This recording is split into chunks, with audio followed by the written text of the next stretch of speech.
এতদিন গোপনে চাঁদাবাজির শিকার হলেও এবার মুখ খুলেছেন রাজধানীর কারওয়ান বাজারের কিচেন মার্কেটের ব্যবসায়ীরা। তাদের অভিযোগ, তেজগাঁও থানা যুবদলের বহিষ্কৃত সদস্য সচিব আব্দুর রহমান ও তার সহযোগীদের বিরুদ্ধে।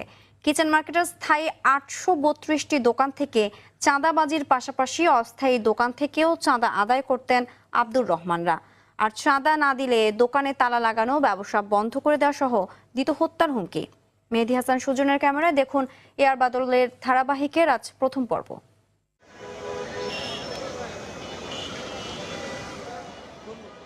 রাজধানীর কারওয়ান বাজারের কিচেন মার্কেট, যার মূল অবকাঠামোর বাইরেও গড়ে উঠেছে বহু দোকান। 5 আগস্টের পরে এসব দোকানদাররা হচ্ছেন ব্যাপকভাবে চাঁদাবাজির শিকার।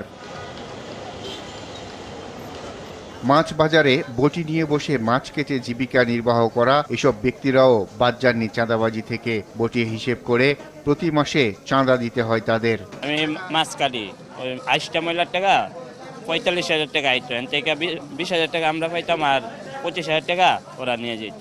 বাদ যায়নি মাছ বাজারে বরফ বিক্রেতাও।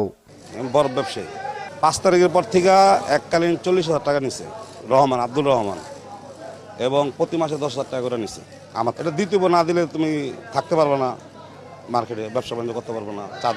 চাঁদা না দেয়ায় প্রতিষ্ঠানের তালা লাগিয়ে দেওয়ার অভিযোগ প্যাকেজিং ব্যবসায়ীদের। পরে 7 লাখ টাকায় তালা খোলেন তারা। আমাদের গোডাউন তালা মাইরা আপনার টাকা নিচ্ছে হইল আপনার প্রত্যেক দোকান থেকে 40,000, 45,000, 50,000, কাউ তো 1 লাখও বলে নিচ্ছে।